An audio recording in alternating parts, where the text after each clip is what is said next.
Hello friends, ધોરણ 10 વિષય ગણિત આપણે વિભાગ બીનું સોલ્યુશન આપણે જોવાનું છે. વિભાગ એનું સોલ્યુશન ઓલરેડી આપણે જોઈ ગયા છે. વિભાગ બીની આપણે શરૂઆત કરીએ. તેમાં 25મો પ્રશ્ન છે. ચેપ્ટર નંબર 1 છે આપણું વાસ્તવિક સંખ્યાઓનો. યુક્લિડની ભાગ પ્રવિધિનો ઉપયોગ કરી ગુસાઅ શોધો. તો પહેલાં તમને ગુસા શોધવાનું કહ્યું છે અને ખાસ એક વસ્તુ નોટ કરજો કે યુક્લિડની ભાગ પ્રવિધિ તમારે ગુસા શેની મદદથી શોધવાનું છે? યુક્લિડની ભાગ પ્રવિધિના નિયમને આધારે. તો એ નિયમ આપણો શું હતો? તો એ નિયમ યાદ કરો. તમને આ રીતનો એક ફોર્મો બનાવેલો, a ડિવાઈડ બી, અહીંયા ક્યુ અને આ નીચે જે શેષ વધે એને શું કહીએ છીએ આપણે? આર. એક q plus a is equals to b q plus r. આ રીતે લખીએ છીએ a બરાબર બી ક્યુ પ્લસ આર. તો આ થઈ ગયું યુક્લિડનો ભાગ પ્રવિધિનો નિયમ. તો આને આધારે તમારે આનો ગુસા શોધવાનો છે. અને અહીંયા એ કઈ વસ્તુ લેવાની? જે મોટી હોય એ સંખ્યા આપણે શું લઈએ છીએ? એ. કારણ કે હંમેશા મોટી સંખ્યા વડે જ નાની સંખ્યા ભાગી શકીએ આપણે. અને નાની સંખ્યા જે છે એ કઈ લેવાની આપણે? નાની. તો આની અંદર મોટી સંખ્યા કઈ છે? 125 અને નાની સંખ્યા કઈ છે? 75. તો આપણે એનો ભાગ યુક્લિડની ભાગ પ્રવિધિના નિયમ પરથી તો 125 ભાગ્યા 75. તો 75 ભાગ ચલાન છે. તો 75 75 દૂર કેટલા થઈ જશે? 150. તો 150 કરતાં વધી ગયા. તો આપણે એક વડે ભાગ ચલાવીશું. ક્યાં સુધી? જ્યાં સુધી નીચે શેષ 0 0 ન મળે ત્યાં સુધી આ વિધિ તમારે કરવાની છે. એને જ આપણે કહીએ છીએ ભાગ પ્રવિધિ. તો 75 એકા 75, 5માંથી 5 જશે એટલે 0, 2માંથી 7 નહીં જાય તો આ 0, અહીંયા 12, 12માંથી 7 જશે એટલે કેટલા બચશે? 5. અહીંયા શેષ આપણને કેટલી મળવી જોઈએ? 0 0. તો ફરી હવે શું કરીશું કે એ જે શેષ મળી એને ફરી પાછા કેટલા વડે ભાગવાના છે આપણે? 75 વડે. તો 75ને શેના વડે ભાગવાના? જે શેષ મળી એ વડે. તો 50 ભાગ્યા 75 ભાગ્યા 50. તો 50 દુ 100 તો વધી ગયા. તો અહીંયા પણ એક વડે જ ભાગ ચાલશે. 50 એકા 50. તો કેટલા બચશે? 5. 7માંથી 5 જશે એટલે 2. હજી અહીંયા શેષ 0 નથી મળી તો હજી એના એ પ્રોસેસ સ્ટાર્ટ કરો, આગળ ચાલુ જ રાખો. તો 50ને જે વધેલી શેષ છે એના વડે ભાગવાન થશે. તો 25 વડે આપણે એને ભાગીએ. તો 25 એકા 25, 25 દુ 50. તો અહીંયા આપણને મળી ગઈ શેષ 0 0. એટલે ત્યાં આપણી પ્રોસેસ સ્ટોપ થઈ જશે. અને જે 0 0 મળે અને અહીંયા જે શેષ હોય અથવા તો એની આગળની જે શેષ હોય એ આપણા માટે શું થઈ ગયો? આન્સર. તો બંનેનો ગુસા શું મળ્યો? ગુસાઅ 125 75 કેટલો મળે છે આપણને? અહીંયા 25. 0 0 જે શેષ મળી એની આગળની શેષ અથવા તો 0 0 જે સંખ્યા વડે ભાગતા મળ્યા હોય એ બી છે, બી મળી જોઈએ. એ જ આપણો શું થઈ ગયો? આન્સર. તો બસ સિમ્પલ આટલી પ્રોસેસ તમારે આન્સરની અંદર કરવાની થશે. ખાલી લખવાનું કે યુક્લિડની ભાગ પ્રવિધિના નિયમને આધારે 125ને 75 વડે ભાગવાના. ક્યાં સુધી? જ્યાં સુધી શેષ 0 0 ન મળે ત્યાં સુધી એ પ્રોસેસ ચાલુ રાખવાય. તો ગુસા 125 અને 75નો કેટલો મળે આપણને? 25. નેક્સ્ટ 26 નંબરનો પ્રશ્ન છે. અવિભાજ્ય અવયવની રીતે 12, 15 અને 21નો ગુસા અને લસા શોધવાનું છે. એટલે 12, 15 અને 21ના પહેલાં તો હવે શું પાડવા પડશે? અવયવો. તો તમે આ રીતે કરો અથવા તો વૃક્ષવાળી અવયવ વૃક્ષની પદ્ધતિ કરો. કોઈ પણ રીતે તમે એના ભાગ પાડી શકો છો. 12 બેકી સંખ્યા છે તો 2 વડે ભાગ ચાલશે. તો 6 દુ 12. હજી બેકી સંખ્યા છે તો 2 વડે ભાગ ચાલશે. 3 દુ 6. એકી સંખ્યા આવી ગઈ 3. તો આપણે પહેલાં એકી સંખ્યાએ શરૂઆત કરી 1 વડે. તો અહીંયા 3 1 1 તરી 3. તો અહીંયા 1 આવી જાય ત્યાં સુધી આ પ્રોસેસ કરવાની. તો 12ના અવયવો કયા પડ્યા? 2 ગુણ્યા 2 ગુણ્યા 3. હવે 15ની અંદર પાછળ છેલ્લે એકી સંખ્યા છે તો પહેલાં 3 વડે ભાગ ચલાવો. 5 તરી 15. ફરી પાછી એકી સંખ્યા છે 3 વડે ભાગ ચલાવશો તો ચાલશે નહીં. તો બીજી એકી સંખ્યા પકડો. તો 3 પછીની એકી સંખ્યા કઈ? 5. તો 5 વડે કેટલા આવી જશે? 1. તો મળી ગયા 1. તો 15ના અવયવો કયા મળે આપણને? 3 ગુણ્યા 5. હવે 21 છેલ્લે એકી સંખ્યા છે તો 3 વડે ભાગ ચલાવો પહેલાં. તો 7 તરી 21. 3 પછીની એકી સંખ્યા 7 છે, 3 વડે ડિવાઈડ થવાના નથી. તો 3 પછીની એકી સંખ્યા કઈ? 5. 5 વડે પણ ડિવાઈડ થવાના નહીં. તો એના પછીની સંખ્યા કઈ? 7. તો 7 એ 1. તો 21ના અવયવો કયા પડ્યા? 3 ગુણ્યા 7. ક્લિયર? હવે અહીંયા આને આ રીતે લખી શકીએ 2 ની 2 ઘાત ગુણ્યા 3. આની અંદર તો એના એ છે તો એમને લખી દો 3 ગુણ્યા 5. આને લખી દો 3 ગુણ્યા 7. હવે જ્યારે ગુસા શોધવાનો હોય એટલે 3 એ 3ની અંદર જે કોમન હોય એ પ્લસ જો ઘાતવાળું ટર્મ આવતું હોય 3 એ 3ની અંદર એ સંખ્યા હોય તો સૌથી ઓછી ઘાત એ ગુસાની અંદર આવશે, સૌથી મોટી ઘાત એ શેમાં આવશે? લસાની અંદર. તો ગુસાની અંદર શું થશે? પહેલાં બધામાં જે કોમન હોય એ ગુસા બરાબર બધાની અંદર હોય એવું જુઓ 2, તો આ બંનેમાં 2 નથી તો એ આવવાના નહીં. 3 જોઈ લો તો 3 આમાં પણ છે, આમાં પણ છે અને આમાં પણ છે તો 3 એ શું થઈ ગયો એનો લસા. બાકીની સંખ્યા 5 તો આની અંદર નથી, 7 તો આની અંદર છે નહીં તો 3 એ છે શું થઈ ગયો ગુસા આગે તે જે 3 એ 3ની અંદર કોમન હોય. લસા તો બધી જ વસ્તુ આવશે એની અંદર પણ મોટી ઘાત પહેલાં આપણે લેવાની. તો પહેલાં 2ની 2 ઘાત આવી જશે, 3 લઈ લો, બાકીનામાં તો છે તો ફરીવાર લેવાની જરૂર નથી. મેક્સિમમ 3ની 1 ઘાત જ છે 3 એ 3ની અંદર. જો મોટી ઘાત હોય 3ની 2 ઘાત તો એ પહેલાં લેવાની. બીજું આની અંદર 5 છે તો 5 આવી જશે, આની અંદર 7 છે એટલે બધું જ આવી જશે પણ ખાલી ઘાતવાળું ટર્મ હોય યાદ રાખવાનું. સૌથી મોટી ઘાત હોય એ લસાની અંદર આવશે, સૌથી નાની ઘાત હોય શેમાં આવશે? ગુસાની અંદર. આનો ગુણાકાર કરી દો, 2ની 2 ઘાત એટલે 4, 3, 5, 7, 7 પંચા 35, 35 ગુણ્યા 3 કરી દો, 5 6 15નો 5 વધી આવી 1, 3 તરી 9 ને 1 10, 105, 105 ગુણ્યા 4 કરો પાછા, 5 ચોક 20ની 0 વધી આવી 2, 4 0 0 ઉપર 2 પ્લસ કરશો એટલે 2, 4 એકા 4 તો 420 એ આનો શું થઈ ગયો આન્સર. તો લસા કેટલો મળે છે આપણને? 420 અને ગુસા કેટલો મળે છે? 3. તો આપણે આ રીતે લખવાનો એનો છેલ્લો આન્સર ગુસા શેનો શોધ્યો આપણે? 12, 15 અને 21 બરાબર કેટલો મળે છે? 3. અને લસા પૂરા જો 2 માર્ક્સ લેવા હોય તો તમારો આન્સર આ રીતે હોવો જોઈએ ગુસા 12, 15, 21 420. આ થઈ ગયા તમારા બંને આન્સર. ક્લિયર? જોઈએ આપણે નેક્સ્ટ 27 નંબરનો પ્રશ્ન. નેક્સ્ટ 27 જેના શૂન્યોનો સરવાળો અને ગુણાકાર અનુક્રમે -3 અને 2 હોય તેવી દ્વિઘાત બહુપદી શોધો. દ્વિઘાત એટલે 2 ઘાતવાળી કોઈ બહુપદી શોધવાની છે. તો દ્વિઘાત બહુપદી શોધવી હોય તો દ્વિઘાત બહુપદીનું પ્રામાણિક સ્વરૂપ આપણે જાણતા હોવા જોઈએ. તો દ્વિઘાત બહુપદી, ધારો કે દ્વિઘાત બહુપદી એનું પ્રામાણિક સ્વરૂપ શું છે? ax² + bx + c બરાબર 0 છે. તો આપણે a, b અને c a b c ના મૂલ્યો આપણે શોધવા જોઈએ. તો એના માટે આપણે શૂન્યનો સરવાળો એટલે કે શૂન્યનો સરવાળો અને સહગુણકો વચ્ચેનો સંબંધ જાણતા હોવા જોઈએ. તો શૂન્યો અને સહગુણકો વચ્ચેનો સંબંધ શું છે? તો શૂન્યનો સરવાળો બરાબર આપણે શું લખીએ છીએ? શૂન્યનો સરવાળો બરાબર સૂત્ર શું છે? -b/a બરાબર આપણે સીધો સરવાળો કેટલો આપ્યો છે? -3. તો એનો મિનિંગ શું થઈ ગયો? તમને એવું આવશે સ્ટેટમેન્ટની અંદર કે શૂન્યનો સરવાળો -3 છે પણ તમે એ જાણતા હોવા જોઈએ કે શૂન્યનો સરવાળોનું સૂત્ર શું છે? આલ્ફા + બીટા બરાબર આપણે શું લખી શકીએ છીએ? -b/a. એ જ રીતે તમને ગુણાકાર પણ આપેલો છે. તો શૂન્યનો ગુણાકાર, તો ગુણાકાર માટેનું શું છે ફોર્મ્યુલા? ગુણાકાર એટલે કે આલ્ફા × બીટા બરાબર શું લખીએ છીએ? ધારો કે જો કોઈ પણ બહુપદી આપેલી હોય એના શૂન્યો આલ્ફા અને બીટા હોય તો આલ્ફા × બીટા બરાબર શું લખીએ છીએ? -c/a. તો એનો મિનિંગ શૂન્યનો ગુણાકાર તમને કેટલો આપ્યો છે? 2. તો શૂન્યનો ગુણાકાર 2 છે તો આપણે એવું લખી શકીએ કે c/a બરાબર 2. હવે આને જોડે કમ્પેર કરો, આના ડિવાઇડમાં 1 મૂકી દો તો પણ -3 છે અને આના ડિવાઇડમાં 1 મૂકી દો તો પણ એ કોઈપણના ડિવાઇડમાં તમે 1 મૂકશો કોઈપણ સંખ્યા વડે ગુણો 1 કે ભાગો કોઈ ફરક પડવાનો નહીં. સંખ્યા -3 એમને એમ રહેશે, અહીંયા 2 એમના એમ જ રહેવાના છે. હવે સામે તમે કમ્પેર કરો તો -b બરાબર કેટલા લખાશે? -3 બંને ઇક્વલ જ છે. એ જ રીતે a બરાબર કેટલા લખાશે? 1. અહીંયા c બરાબર કેટલા લખાશે? 2. a બરાબર 1. તો a બરાબર 1 તો છે જ. તો એનો મિનિંગ a ની વેલ્યુ કેટલી મળી ગઈ? 1. c ની વેલ્યુ કેટલી કરી? 2.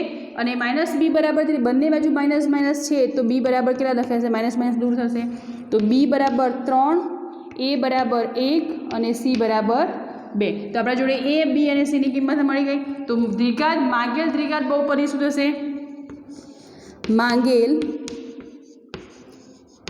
द्विघात बहुपदी ए नी जग्याए किंमत मूकी दो, ए जग्याए 1 है तो 1 तमे मूको ना मूको कोई फर्क नहीं पड़े एटले x² प्लस बी नी किंमत मूकी दो, बी नी केटली छे 3 तो 3x प्लस सी नी किंमत केटली छे 2 तो +2 = 0 छे। तो आपणे नीचे शुं के मांगेल द्विघात बहुपदी x² प्लस 3x प्लस 2 बराबर 0 छे। तो अपने बस द्विघात बहुपदी शोधवानी कहीए तो द्विघात बहुपदी मळी गई। क्लियर। नेक्स्ट 28 नंबर जुओ। जो समांतर श्रेणीना प्रथम पद a बराबर 10 और सामान्य तफावत d बराबर 10 होय त्यारे श्रेणीना प्रथम 4 पदों शोध्यो। तमने MCQ ની અંદર આ પૂછેલું હતું સામાન્ય તફાવત ને શેના દર્શાવવામાં આવે છે તો અંદર જ આન્સર હતો સામાન્ય તફાવત d બરાબર સ્મોલ d બરાબર 10 तो स्मॉल d वडे सामान्य तफावत दर्शावવામાં આવે છે। એ જ રીતે પ્રથમ પદ હોય તેને a અથવા તો a1 વડે દર્શાવવામાં આવે છે। તમને શ્રેણીના પ્રથમ 4 પદો શોધવાના કહેલા હતા તો સીધી શોર્ટ ટ્રીક હતી કે પ્રથમ પદ બરાબર શું લખીએ છીએ a, દ્વિતીય પદ હોય તો a પ્લસ d, તૃતીય હોય તો a પ્લસ 2d, તૃતીય હોય તો એક ઘટેવાળી ફોર્મ્યુલા યાદ રાખવાની a plus 3d, a plus 4d आ रीते अनंत रीते लखी शकीए। तमने केटला कया छे? प्रथम 4 पद कया छे? प्रथम 4 पद आपणे शोधवाना छे तो प्रथम 4 पदनी ज गणतरी करवानी छे। तो प्रथम 4 पद एटले a a plus t, a plus 2d और a प्लस 3d एटले 4 पद थई गया। आपणी जोड़े a और d नी किंमत छे तो बस सरळ बादबाकी ज करवानी छे, गुणाकार करो एटले तमने प्रथम 4 पद मळी जशे। तो प्रथम 4 पद अहीं खास ए लखवानुं के अहीं a बराबर 10 अने d बराबर 10 आपेल छे। तो प्रथम 4 पदों नीचे प्रमाणे छे। तो प्रथम पद एटले a तो a बराबर 10 तो प्रथम पद शुं थई गयुं 10। बीजू पद एटले a प्लस d तो a प्लस d नी किंमत शुं छे 10 तो a नी किंमत मूकी दो 10, d नी किंमत मूकी दो 10, 10 + 10 बराबर 20। तो बीजू पद शुं मळ्युं 20।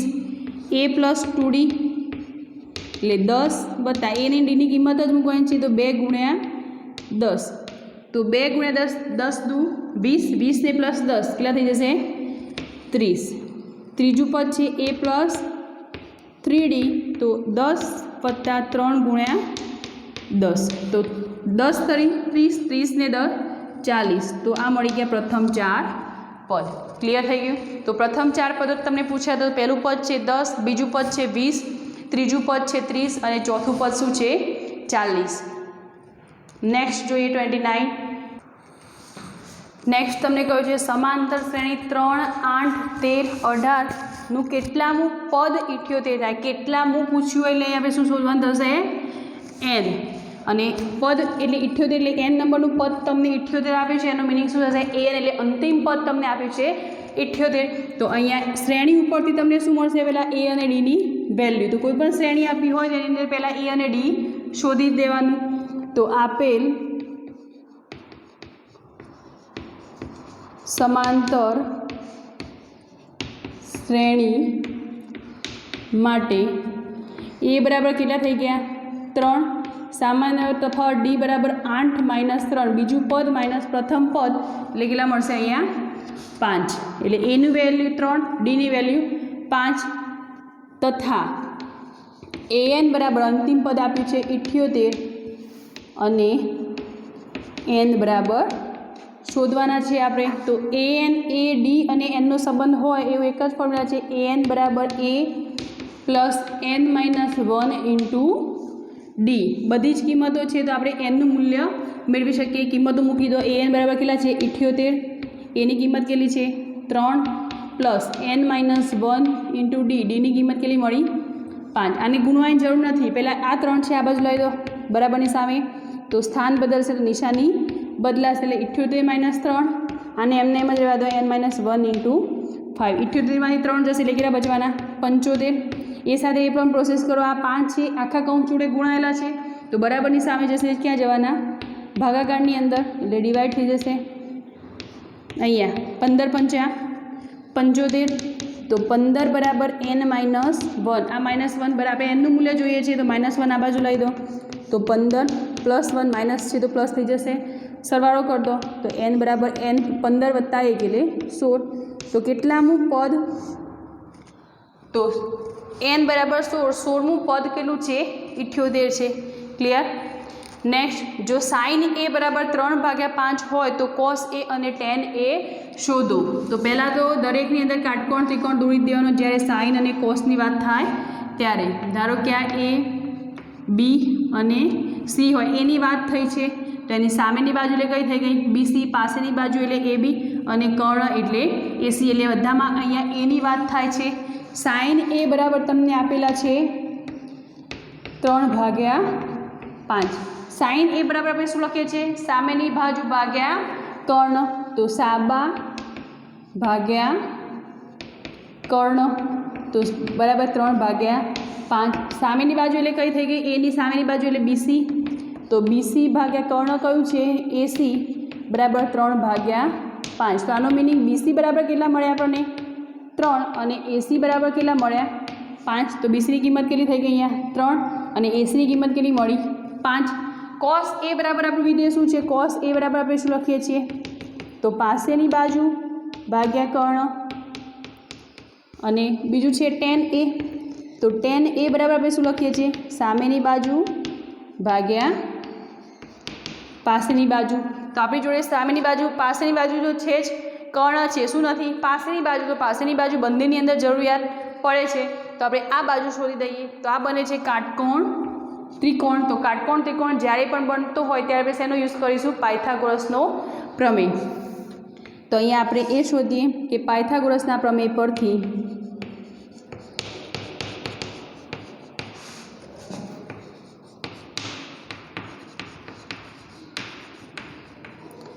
બે બાજુઓ એટલે AB અને BC એમના વર્ગોનો સરવાળો એટલે AB² પ્લસ BC² બરાબર AC² કઈ બાજુ શોધવાની છે આપણે AB તો AB ને કરતા બનાવો તો AB² બરાબર શું લખી શકીએ આપણે AC² માઇનસ BC² AC ની કિંમત મૂકી તો AC બરાબર 5 છે તો 5નો વર્ગ માઇનસ BC બરાબર 3 છે 3નો વર્ગ પાયો પાયો 25 3 તરી 9 25માંથી 9 જશે એટલે કેટલા બચવાના 16 અને અહીંયા AB² મળે છે આપણે જરૂર છે એની છે ABની તો વર્ગ દૂર થશે તો બરાબર સામે શું ચડશે વર્ગમૂળ બરાબર શું થઈ ગયું 4 તો AC બરાબર AB બરાબર આપણે કેટલા મળ્યા 4 AB બરાબર 4 તો હવે આપણે cos a અને tan a શોધી શકીએ છીએ તો cos a બરાબર શું થઈ જશે અહીંયા cos a બરાબર પાસેની બાજુ તો પાસેની બાજુ એની પાસેની બાજુ કઈ છે AB તો AB ભાગ્યા કર્ણ કર્ણ કયું છે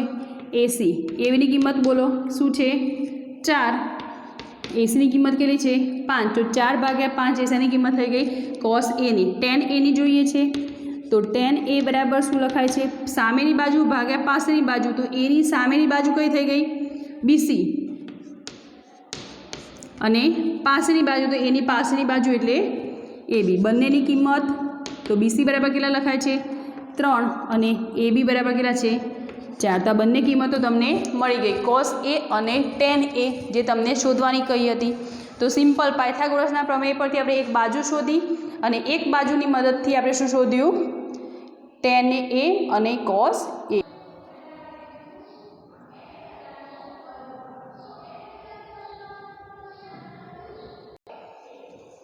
જોઈએ 31 નંબરનો પ્રશ્ન આપણો 31ની અંદર તમને એવું કહ્યું છે કે 5 સેન્ટીમીટર ત્રિજ્યાવાળા વર્તુળના કોઈ બિંદુ P આગળ દોરેલ સ્પર્શક 5 સેન્ટીમીટર ત્રિજ્યા એટલે આ OP જે માપ છે કેટલું થઈ ગયું 5 સેન્ટીમીટર આકૃતિ દોરશો તો જ ખ્યાલ આવશે કોઈ બિંદુ વર્તુળના કોઈ બિંદુ એટલે વર્તુળનું કોઈ બિંદુ એટલે શું છે P બિંદુ તો આ P બિંદુ આગળ દોરેલ એક સ્પર્શક PQ આ PQ એનો શું થઈ ગયો સ્પર્શક કેન્દ્ર ઓમાંથી પસાર થતી રેખાને કેન્દ્ર ઓમાંથી પસાર થતી રેખાને ક્યુ બિંદુમાં છે એટલે આ રેખા આગળ પહોંચે એટલે ક્યુ બિંદુમાં શું થાય છે એ છેદે છે OQ OQનું માપ તમને અહીંયા આપ્યું છે 12 સેન્ટીમીટર. ઓક્યુનું માપ આપ્યું છે 12 સેન્ટીમીટર. તો પીક્યુની લંબાઈ શું છે? પીક્યુ આપણે શોધવાનું છે. તો સિમ્પલ અહીંયા આ કાટકોણ ત્રિકોણ બને છે. આ શું થઈ ગયું? 90° ખૂણો. બે બાજુ આપી છે તો ત્રીજી બાજુ શોધવી હોય તો કયો પ્રમેય યુઝ થશે? પાયથાગોરસનો પ્રમેય. તો અહીં ત્રિકોણ POQ માટે OP બરાબર કેટલું છે? 5 અને OQ બરાબર કેટલા છે? 12. તો નીચે લખવાનું પાયથાગોરસના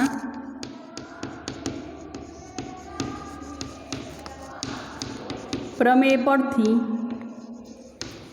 OPનો વર્ગ બે બાજુઓનો વર્ગ એટલે OPનો વર્ગ પ્લસ OQનો વર્ગ બરાબર PQનો વર્ગ. તો ધેરફોર PQનો વર્ગ બરાબર બંને માપ મૂકી દો. OPનું માપ કેટલું છે? 5. તો 5નો વર્ગ પ્લસ OQનું માપ કેટલું છે? 12. તો 12નો વર્ગ. 5નો વર્ગ કેટલો થઈ જશે? પાયો પાયો 25. 12નો વર્ગ 12 ગુણ્યા 12 એટલે 144. બંનેનો સરવાળો કરી દો. 5 ને 4 9, 4 ને 2 6, 1 ને આગળ કંઈ છે ને એટલે 1 એના રહેશે 169. PQનું માપ જોઈએ છે તો PQ બરાબર શું લખાશે? વર્ગ દૂર થશે તો બરાબરની સામે શું ચડશે? વર્ગમૂળ. તો વર્ગમૂળની અંદર 169 એટલે કેટલા મળશે? 169નું વર્ગમૂળ કેટલું નીકળશે? 13. તો PQ બરાબર કેટલા મળે આપણને? 13 સેન્ટીમીટર. અહીંયા પણ લખજો ખાસ સેન્ટીમીટર. તો PQ બરાબર કેટલા મળે આપણને? 13 સેન્ટીમીટર. ક્લિયર? Next 32 number. તમને આકૃતિ આપી છે આ રીતની. તો આકૃતિની અંદર PT અને TQ. PT અને TQ એ બંને વર્તુળના સ્પર્શકો છે. વર્તુળનું કેન્દ્ર O છે અને ખૂણો POQ તમને આપે છે 110°.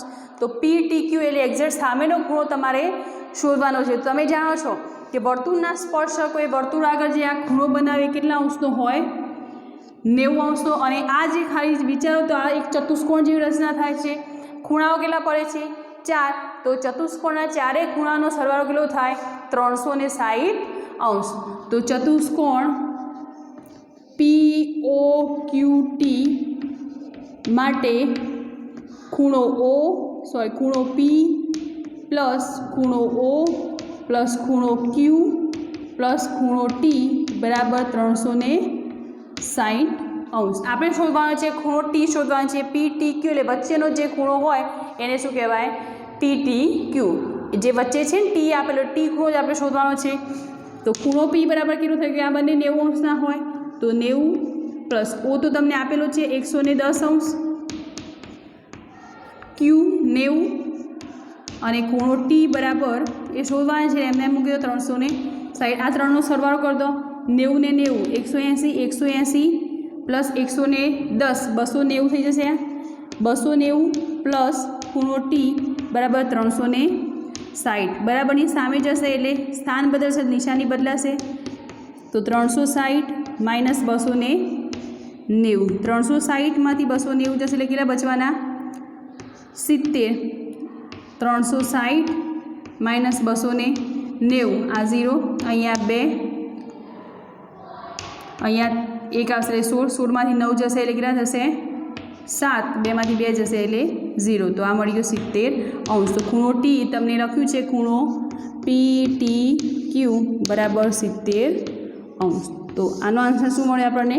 70°. ક્લિયર? Next 33 number.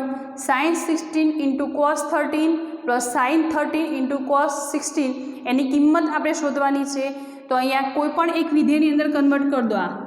આની અંદર એક વિધેયની અંદર લાવી દો, આને પણ એક વિધેયની અંદર લાવી દો. ધારો કે અહીંયા સાઇન લઈ લઈએ, અહીંયા કોસ લઈએ. તો આપણા જોડે એક ફોર્મ્યુલા છે sin square theta plus cos square theta બરાબર 1. તો આ રીતે લાવવા પ્રયત્ન કરી. બંને ખૂણા કેવા હોવા જોઈએ? સરખા હોવા જોઈએ. તો સાઇનમાં કન્વર્ટ કરો અને કોસની અંદર કન્વર્ટ કરો. બંને ખૂણા કેવા હોવા જોઈએ? આ સરખા હોવા જોઈએ. તો વિધેય કન્વર્ટ કરવું હોય તો 90°થી બદલાશે. તો આને આપણે આ રીતે લખી શકીએ. નેક્સ્ટ સ્ટેપ કે sin 16 ઇન્ટુ આને એમને એમ લખવું હોય તો આ રીતે લખી શકીએ cos 90 માઇનસ 60. 90માંથી 60 જશે એટલે કેટલા બચવાના? 30. તો cos 30 થઈ ગયા. હવે એ જ રીતે નીચેનું સ્ટેપ જુઓ. sin 13 એને કન્વર્ટ કરવા છે આપણે. તો sin 13 એમના એમ રહેવા દઈએ. કોસને કન્વર્ટ કરવા છે તો પ્લસ અથવા તો સાઇનને કન્વર્ટ કરી દો. તો સાઇન 30 લાવવા છે તો આને પણ આપણે લખી શકીએ 90 માઇનસ 60 એટલે સાઇન 30 થઈ જાય ઇન્ટુ કોસ 60. હવે 90થી ખૂણો બદલાશે, વિધેય ચેન્જ થશે તો કોસનું પ્રતિવિધેય કયું આવી જશે? સાઇન. તો અહીંયા સાઇન 16 ઇન્ટુ સાઇન ચેન્જ કરો તો સાઇન અંદરનો જે ખૂણો હોય એમના એમાં હશે. અહીંયા શું જશે? કોસ થઈ જશે તો કોસ 60. આ પણ શું જશે? કોસ 60. ઇનશોર્ટ આપણે 30નો જે ખૂણો હતો એ દૂર કરી અને 60માં જો 60નો દૂર કરવો હોય તો સાઇન 90 માઇનસ 30 થઈ જશે. એટલે બધું 30ની અંદર ખૂણાઓ બધા સરખા હોવા જોઈએ. તો અહીંયા સાઇન 16 ઇન્ટુ સાઇન 16 આપણે હવે લખી શકીએ સાઇન સ્ક્વેર 16 એટલે સાઇનનો વર્ગ 60 અંશ સાઇન 60 એ રીતે કોસ સ્ક્વેર 16 કોસ સ્ક્વેર 16 આપણે જો વિધેય છે sine square theta plus cos square theta બરાબર 1. તો આનો આન્સર શું મળે? 1. ક્લિયર? નેક્સ્ટ જોઈએ 34. એની અંદર પણ તમને કહ્યું છે કિંમતો શોધવાની. નેક્સ્ટ 34મો પ્રશ્ન છે કોસ 48 માઇનસ સાઇન 42. તો આની કિંમત શોધવાની છે. તો આગળનો એક્ઝામ્પલ કર્યો એ જ રીતે આપણે આને પણ કરીએ. કોઈ પણ એક વિધેયની અંદર કન્વર્ટ કરી દઈએ, કાં તો સાઇનની અંદર લાવી દઈએ કાં તો કોસની અંદર. તો કોસ 48 છે એમને રહેવા દઈએ આપણે. સાઇન વિધેય ચેન્જ કરવું હોય તો સાઇન 90 માઇનસ કેટલા કરીએ તો 42 આવશે. તો અહીંયા તમે સિમ્પલી 90 માઇનસ 42 કરીને 48 આવશે એટલે શું થઈ જશે? 42. તો અહીંયા જુઓ આ 8 10 10માંથી 2 જશે એટલે 8 8માંથી 4 જશે એટલે 4. તો 90 માઇનસ 48 કરીએ એટલે શું થઈ જાય? 42. તો વિધેય એમને એમ જ રહ્યું સાઇન, પણ 90થી વિધેય ચેન્જ થઈ જશે એટલે કોસ 48 માઇનસ સાઇન 90 છે તો કોસ અંદરનો જે ખૂણો છે એના એ જ કોસ 48. કોસ 48માંથી કોસ 48 જશે એટલે આન્સર શું મળશે તમને? અહીંયા 0. સિમ્પલ એક્ઝામ્પલ છે. નેક્સ્ટ મધ્યક શોધો. અહીંયા તમે માત્ર અવલોકન આપેલા છે, બધા અવલોકનો આપેલા છે. તો મધ્યક સિમ્પલી શોધવું હોય તો સિગ્મા FI આપેલા જે મધ્યકો છે બધાનો સરવાળો ભાગ્યા n. સિમ્પલ સૂત્રનો યુઝ કરવાનું છે, સાદી રીતવાળું. 3 મેથડ છે. ધારેલો મધ્યક પદ પણ અહીંયા 2 માર્ક્સની અંદર જ પૂછ્યું છે ને એમાંય તમને માત્ર અવલોકન આપેલું એટલે આ બધા જ અવલોકનોનો સરવાળો કરવાનો છે. સિગ્મા FI એટલે 5 + 7 + 2 + 9 + 8 + 15 + 8 + 12 + 35 + 14 ભાગ્યા કુલ કેટલા છે? 1 2 3 4 5 6 7 8 9 અને 10. તો n એટલે કુલ અવલોકનો કેટલા છે? 10. આ બધાનો સરવાળો કરવા છે તો બધાનો સરવાળો કરશો તે તમને મળશે 115. તો 115 ભાગ્યા 10 નીચે 10 છે એટલે 1 પોઈન્ટ કપાશે એટલે 11.5 આ મળ્યું આપણને x12. તો મધ્યક શોધવું હોય તો સિમ્પલ એક જ સૂત્ર છે સિગ્મા FI / x. જો માત્ર અવલોકનો આપેલા હોય તો વર્ગની રીતે તમને આપેલો હોય તો આપણી 3 મેથડ છે તે તમે 2 માર્ક્સની અંદર છે એટલે સીધા અવલોકન સીધી રીતથી તમને આનો આન્સર મળી શકે છે. લાસ્ટ છે 38 સંભાવનાનો. એક ઘટનાની સંભાવના 0.38 છે તો P of A શોધો. એક ઘટનાની સંભાવના આપી એટલે એનો મિનિંગ P of A બરાબર કેટલા થઈ ગયા? 0.38. ક્લિયર? પ્રોબેબિલિટી ઓફ ઇવેન્ટ એ તેને વાંચી શકીએ તો P of A બરાબર 0.38. P of A બાર શોધવાનું છે અથવા તો A ડેશ. તો એની માટેની ફોર્મ્યુલા છે કે P of A plus P of A બાર અથવા તો A ડેશ બરાબર 1. આને બાર વંચાય ઉપર આડી લીટી હોય તો બાર, ઉપરનો માત્ર ડેશ હોય તો P of A ડેશ. તો શોધવું હોય અહીંયા તમને P of A આપેલું છે, શોધવાનું શું છે? P of A બાર. તો P of A બારને કરતા બનાવો તો P of A બરાબરની સામે જશે એટલે 1 minus P of A. P of A ની કિંમત તમને આપેલી જ છે તો 1 માઇનસ 0.38. હવે ખાસ પોઈન્ટવાળા ખાસ જોજો. 0 પોઈન્ટ પછી કેટલી સંખ્યા છે? 2. તો 1 પછી આપણે 2 શૂન્ય મૂકી દેવાની, 1 જ વંચાશે. માઇનસ 0 પોઈન્ટ નીચે પોઈન્ટ સંખ્યાઓ આપેલી છે, પોઈન્ટ પછી 38. તો પોઈન્ટના નીચે પોઈન્ટ જ્યાં ના કંઈ હોય ત્યાં શું મૂકી દેવાનું? 0. હવે 0માંથી 8 જશે નહીં જાય 0માં તો અહીંયાથી આ 0 થઈ જશે, અહીંયા 9 અને આ કેટલા થઈ ગયા? 10. 10માંથી 8 જશે એટલે 2, 9માંથી 3 જશે એટલે 6 અને 0માંથી 0 જશે એટલે 0. તો આન્સર શું મળે આપણે 0.62 તો પી ઓફ એ બાર આપણે શોધવાનું કહ્યું હતું તો એ મળશે 0.62 ક્લિયર તો ઘટના હોવાની ઘટના ન હોવી એની સંભાવના આપણે શોધવાની હતી એ બાર અથવા તો એ ડેશનો મિનિંગ શું થાય એ ઘટના નથી બની ઘટના બની અને ઘટના બની અને ઘટના ન બની એ બંનેનો સરવાળો શું મળે છે આપણને એક એટલે ફોર્મ્યુલા જ છે આપણા જોડે P of A plus P of A bar બરાબર 1 તો બંનેમાંથી જે કિંમત આપી હોય કદાચ અહીંયા પૂછ્યું કે પી ઓફ એ શોધો તો પી ઓફ એ બારની વેલ્યુ તમને આપી દીધેલી હશે 0.62 અથવા તો કોઈ પણ આપી દીધી હોય એની વેલ્યુ તો એ 1ની અંદરથી શું થઈ જાય માઇનસ થઈ જાય ક્લિયર તો અહીંયા આપણો વિભાગ બી પૂર્ણ થાય છે નેક્સ્ટ વિભાગ સીના કેટલાક પ્રશ્નો છે એની અંદર મોસ્ટલી બધા ઉદાહરણો અને એક્ઝામ્પલના જ પૂછેલા છે એટલે વિભાગ સી વિભાગ ડીની અંદર રચનાઓ અને આપણા પ્રમેયો જે આપણે કયા હતા એ પાયથાગોરસનો પ્રમેય સમરૂપ ત્રિકોણવાળો તો એ પ્રમેયો છે અને મોસ્ટલી રચનાઓ છે તો વિભાગ સી અને ડી તમારે હોમવર્કની અંદર કરવાનો થશે કારણ કે બધા જ બેઠા એક્ઝામ્પલો તમને પૂછેલા છે તો વિભાગ એ અને વિભાગ બીની અંદર જે કન્ફ્યુઝન હતું એ અહીંયા આપણે દૂર કર્યું છે તો વિભાગ એ અને બી હોમવર્કની અંદર કરી લેજો ફરીવાર અને સી અને ડી તમારી જાતે હોમવર્કની અંદર કરવાનો થશે ઓકે થેન્ક યુ